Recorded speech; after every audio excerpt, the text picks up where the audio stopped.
Donc bonjour à tous, on va s'intéresser au TD1 donc de la séquence 7 où on va travailler donc sur le dimensionnement de la liaison entre le fuselage, donc là on va dire la partie centrale de l'avion, et les ailes.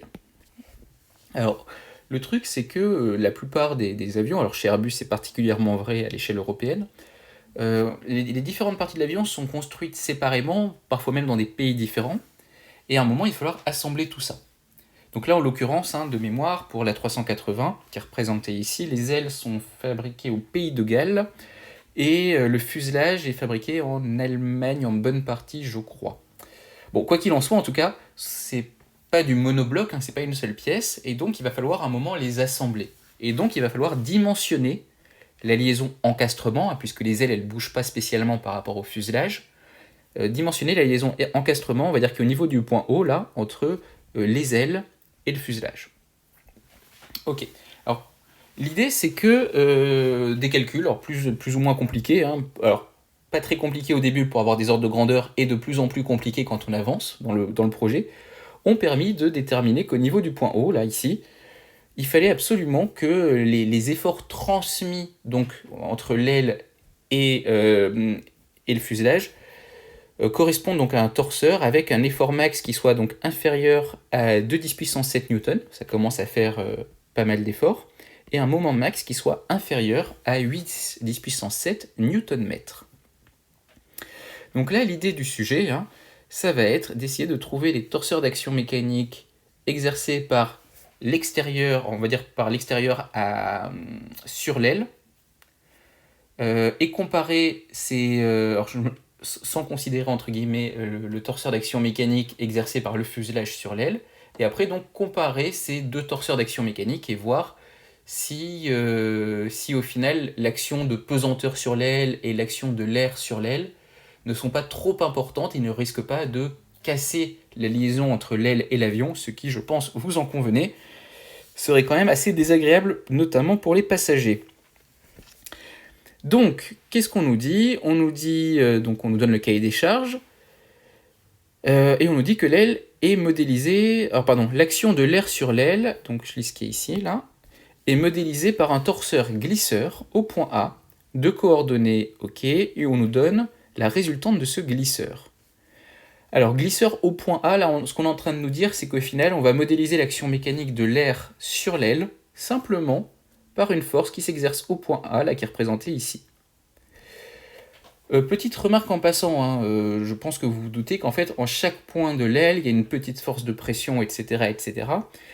Mais on peut essayer de trouver une espèce d'effort global équivalent.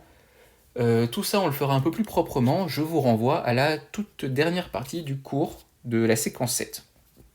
Pour l'instant, de toute façon, on nous donne le torseur glisseur global.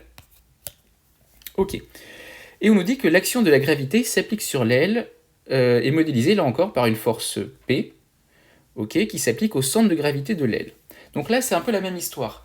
Petite remarque, c'est une partie du grand 1 que j'ai sauté dans le poly, que je traiterai un tout petit peu pareil, que je traiterai un peu plus tard. On pourrait montrer qu'en chaque point d'un système, en chaque petit volume élémentaire d'un solide, qui a une masse volumique donnée, on a une petite force de pesanteur élémentaire, et entre guillemets, en intégrant tout ça, on pourrait trouver un torseur d'action mécanique équivalent. Là encore, je vous renvoie plutôt vers la fin du cours. Ce que je vous demande de retenir pour l'instant sur le poids, c'est qu'on va pouvoir le modéliser par un glisseur dont le moment est nul au centre de gravité et dont la résultante, c'est la entre guillemets force du poids, c'est m fois g. Si vous avez retenu ça, vous savez en gros tout ce qu'il faut savoir pour le moment sur l'action mécanique de pesanteur. Alors, question 1. Donnez les torseurs d'action mécanique de l'air sur l'aile au point A et de la pesanteur sur l'aile au point G. Ok. Alors c'est parti, question 1. Donc, première partie de la question 1, on veut le torseur d'action mécanique de l'air sur l'aile. Et on nous dit au point A. Donc, au point A, assez naturellement, alors, je l'écris de façon formelle parce que c'est le tout premier exercice, après on pourra aller un tout petit peu plus vite. je vais avoir la résultante de l'action mécanique de l'air sur l'aile, et je vais avoir le moment au point A associé à l'action mécanique de l'air sur l'aile. Encore une fois, je vous rappelle, important de bien penser à chaque fois à préciser en quel point vous exprimez le moment et à le remarquer en bas à droite de votre torseur. Donc, vu que là, on sait qu'on a un glisseur au point A, alors c'est pas très bien écrit, ce qu'on est en train de nous dire, c'est qu'on a une action mécanique de type force en A. Bon, ben, ça veut dire que le moment va être nul au point A, vu que c'est le point d'application de l'effort. Et par contre, la résultante, donc si je vais chercher l'expression de F, voilà, là on me dit que F, c'est égal à moins Fx plus Fz. Donc je vais avoir du moins Fx porté par x plus Fz porté par z. Et donc ça toujours au point A. Donc là voilà, c'est bon, je viens de faire la première partie de la question 1. Hop, j'encadre mon résultat, toujours pareil, gardez bien cette bonne habitude, même quand vous faites les exercices à la maison. Ok. Ensuite, on nous demande aussi de déterminer le torseur d'action mécanique de la pesanteur sur l'aile au point G. Ok, donc là, ça veut dire, maintenant on s'intéresse, donc c'est mon deuxième torseur, au torseur d'action mécanique, on va dire, de la Terre sur l'aile. Donc là encore, je peux dire que c'est la résultante de la Terre sur l'aile en termes de résultante, et que c'est le moment au point G, là on nous dit, de l'action mécanique de la Terre sur l'aile. Ok, alors là je vais aller un tout petit peu plus vite, puisqu'on nous dit que, donc c'est ce qui est marqué là, que l'action mécanique de gravité s'appliquant sur l'aile est modélisée par une force grand P qui s'applique au centre de gravité de l'aile G, de coordonnées, etc. Pour l'instant, je m'en fiche des coordonnées. Ok, donc, je vais avoir, si je raisonne en G, vu que ma force elle s'applique en G, un moment nul. Ok, et mon effort P vecteur, il vaut moins P porté par Z. Donc là, c'était juste de la lecture du sujet, quasiment, ces deux questions.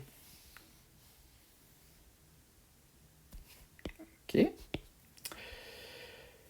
On relit la question, est-ce qu'on l'a fini? On l'a fini. Ok. Question 2. Déterminer le torseur équivalent aux actions mécaniques de l'air et de la pesanteur au point O, noté T extérieur sur l'aile. Ok, donc là ce qu'on nous demande, c'est de trouver le torseur qu'on appelle T extérieur sur L.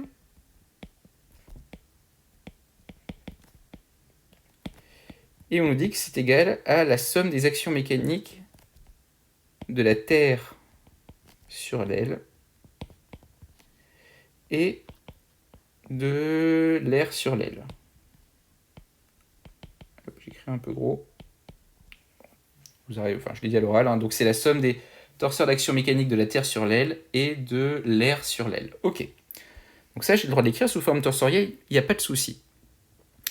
Et on nous demande, alors pareil, bien lire la question, on nous le demande au point O. Ok. Donc du coup, cette somme, tant qu'à y être, je vais la faire au point O. Donc ça veut dire quoi? Ça veut dire que ce torseur, on va essayer de le rédiger proprement. Donc ce torseur, il va être égal à donc la résultante de extérieur sur l'aile et le moment en haut de l'extérieur sur l'aile. Donc ça, c'est au point O, du coup. Ce qui va correspondre à ma résultante de la Terre sur l'aile, qui ne dépend pas du point, et le moment en haut de l'action mécanique de la Terre sur l'aile.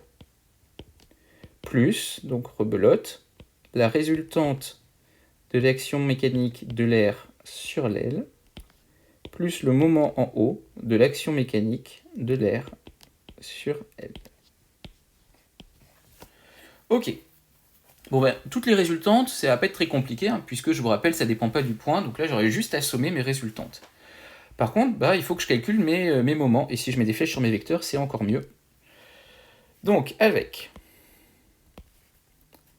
moment en haut de l'action mécanique de la Terre sur l'aile, qui est égal à quoi? Qui va être égal au moment, donc là j'utilisais la formule de Varignon, dans le torseur de l'action mécanique de la Terre sur l'aile. Alors, est-ce qu'il y a un point dont je connais le moment? Oui, je connais le moment au point G, puisque je sais qu'il est nul. Donc du coup, assez naturellement, je vais passer par le point G. Donc c'est le moment en G de l'action mécanique de la Terre sur l'aile, plus OG vectoriel, la résultante de la Terre sur l'aile. Ok, ce qui me fait vecteur nul, OG, alors OG de mémoire, on me le donne dans le sujet. Oui, on me le donne à ce niveau-là. Donc OG, c'est RGY moins LGX, plus RGY moins LGX, vectoriel la résultante de la Terre sur l'aile, c'est-à-dire moins PZ. Moins PZ. Ok. Donc là, il ne me reste plus qu'à développer et à faire ce petit calcul. Donc je vais avoir du RGP.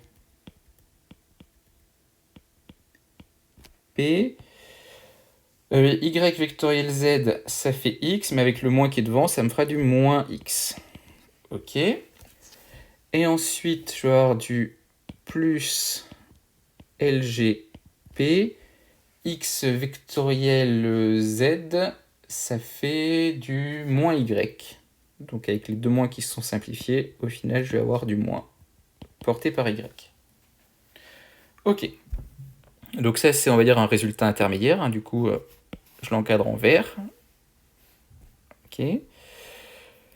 Donc ça, c'était pour le moment en haut de la Terre sur l'aile. Et on va faire pareil, du coup, avec le moment en haut, cette fois-ci, de l'air sur l'aile. Alors, donc, ça va être égal, alors pareil, hein, le moment, mais cette fois-ci en A, je ne réécris pas tout, hein, plus plus OA, excusez-moi, vectoriel, la résultante, et cette fois-ci la résultante de l'action mécanique de l'air sur l'aile, c'est, alors peut-être, résultante de l'action mécanique de l'air sur l'aile. Comme ça, je vais tout remplacer en même temps. Du coup, je sais pas, excusez-moi, il n'y a pas de moins. Alors, donc c'est parti, ça nous fait OA qui vaut, on reprend le sujet, OA on nous le donne ici, donc RAY moins LAX, RAY moins LAX, vectoriel la résultante, et la résultante du torseur d'action mécanique de l'air sur l'aile, c'était du moins Fx plus Fz. Ok, donc moins Fx porté par x plus Fz porté par z. Bon, là, j'ai plus qu'à faire du calcul de produit vectoriel.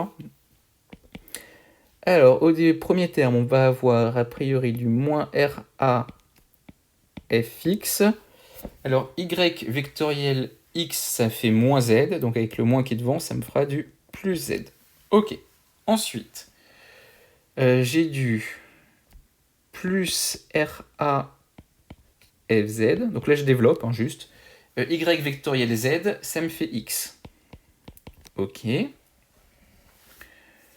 On continue. Ensuite, je vais avoir du moins par moins, plus a priori, LA Fx, x vectoriel x, ça fait vecteur nul. Donc en fait, ce terme-là, j'aurais même pas eu besoin de l'écrire. Et pour finir, je vais avoir du moins LA Fz, x vectoriel z, peut-être pas écrire, x vectoriel z, ça me fait du moins y, donc avec le moins qui est devant, je vais avoir du plus y. Voilà, donc là, rebelote, j'ai un résultat intermédiaire. Hop, j'encadre en vert. Et voilà. Ah, ça dégage. Ok, donc du coup, partant de là, maintenant, on va pouvoir écrire revenir à notre expression torsorielle hein, à ce niveau-là, et écrire le torseur d'action mécanique de l'extérieur sur l'aile au point O. Donc, d'où le torseur d'action mécanique de l'extérieur. Alors, petite remarque de vocabulaire. Bon, là, j'ai pris les notations du sujet parce que, on m'en donne. Extérieur est assez mal défini, hein, puisque vu qu'on a, dans l'idée, un peu isolé l'aile, le fuselage devrait faire aussi partie de l'extérieur. Donc bon, là, c'est pas... la notation du sujet est pas hyper rigoureuse, mais encore une fois, quand le sujet donne des notations, on utilise les notations qu'on nous donne. Allez, on va commencer par les résultantes. Donc il faut sommer les résultantes. Donc on a moins fx porté par x, plus fz porté par z, moins p porté par z. Donc ça va nous faire du moins fx porté par x, plus fz moins p porté par z. Ok. Et pour le moment, donc là on a plusieurs termes qu'il va falloir sommer, donc c'est parti. Sur x, qu'est-ce qu'on a? Sur x, j'ai du RA fz moins, si je reprends le moment, cette fois-ci associé à l'action de pesanteur, moins rg fois p, donc ça c'est porté par x. Ensuite, sur y, qu'est-ce qu'on a? On a du plus LAFZ moins LGP. Donc ça c'est porté par y. Et ensuite, porté par z, on a simplement du RAFX porté par z. Alors, petit manque de place, hein, mais encore une fois, là, super important, il faut bien rappeler que vous avez écrit le torseur au point O. Ok, donc là c'est bon, on vient de faire la question 2, à savoir trouver le torseur d'action mécanique de l'extérieur sur l'aile. Question 3, en déduire le torseur de l'action mécanique du fuselage sur l'aile au point O. Alors en fait, là, sans le dire, on va utiliser un principe qu'on verra la semaine prochaine, c'est le principe, au prochain cours, c'est le principe fondamental de la statique. Là, on nous a un peu soufflé l'idée, hein, puisque on ne le connaît pas encore, ce principe. On nous dit que l'action mécanique du fuselage sur l'aile est l'opposé de l'action mécanique de l'extérieur sur l'aile. Bon, du coup, c'est pas hyper compliqué. Hein. Là, on nous a donné les résultats. Question 3, on nous dit que le torseur du fuselage sur l'aile, c'est égal à moins le torseur de l'extérieur sur l'aile. C'est-à-dire que c'est égal, alors je prends un peu de place, hein, à moins quoi? Moins tout ce que j'ai écrit précédemment.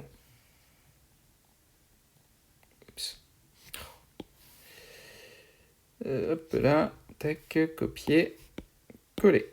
Ok, donc c'est moins ce torseur-là. Alors cette fois-ci, je peux même le remettre bien, du coup, au point O. Ok. Donc question 3, en fait, assez tranquille, hein, il suffisait de lire. Alors question 4, déterminer la norme de la résultante de l'action mécanique du fuselage et la norme du moment, et à partir de là, conclure quant à la résistance ou pas de la liaison. Bon, là maintenant, c'est pas très compliqué, hein, ce qu'il nous reste à faire, c'est simplement, donc question 4, c'est de calculer donc la norme de la résultante du fuselage sur l'aile et vérifier est-ce que ça c'est inférieur à Fmax. Si la réponse est oui, le cahier des charges est vérifié. Si la réponse, en tout cas pour cette partie-là, si la réponse est non, du coup a priori ça devrait assez mal se passer pour notre liaison. Et de même, il faut vérifier que le moment au point O de l'action mécanique du fuselage sur l'aile, sa norme est inférieure à ce qu'on a appelé, je crois, dans le sujet, M maxi, c'est ça. et à partir de là, donc, conclure quant au cahier des charges. Je vous laisse faire les applications numériques, de mémoire ça passe. Donc si pour vous ça passe pas, c'est que vous êtes planté avec votre calculatrice. Mais encore une fois, ça vous fera pas de mal de travailler un peu votre calculatrice. Quelques petites remarques juste avant de conclure. C'est assez important, hein, comme en cinématique, globalement en méca, de toujours faire un peu attention à son homogénéité. Donc là, juste la résultante de mon torseur, je sais qu'elle est censée être en newton. Bon ben, Fx c'est un effort, Fz c'est un effort, le poids c'était un effort. Ok, je suis bien homogène à des newtons. Et mon moment, pour mon moment, j'étais censé être homogène à des newton-mètres. Donc ça c'est bien, homogène à des newtons, là c'est facile. Ben, RA c'est une longueur, Fz c'est des efforts. Rg c'est une longueur, P c'est un effort. LA c'est une longueur, Fz c'est un effort. Lg c'est une longueur, P c'est un effort. RA c'est une longueur, Fx c'est un effort. Ok, donc à chaque fois, attendez, juste je n'ai pas été cohérent dans mes notations, ce que j'ai appelé L, je vais le noter M plutôt en termes de... Ok. Voilà, donc à chaque fois j'ai quelque chose d'homogène à des mètres et quelque chose d'homogène à des newtons. Donc chaque terme est bien en newton-mètre. Donc ça c'est bon, hein, je suis homogène. Mais encore une fois, gardez en tête, prenez cette habitude de vérifier plus ou moins consciemment l'homogénéité de vos résultats. Il faut qu'une erreur d'homogénéité vous saute aux yeux. Vraiment. Bon voilà, donc la question 4, je vous laisse la traiter tranquillement à la maison. Je vous donnerai dans le prochain mail d'ici mercredi ou jeudi, là, selon la classe, je vous donnerai les applications numériques dans le prochain mail. Et sur ce, donc, c'est la fin du premier cours sur la modélisation des actions mécaniques et le début de la statique qu'on va continuer donc la prochaine fois. Sur ce, à bientôt et bon courage.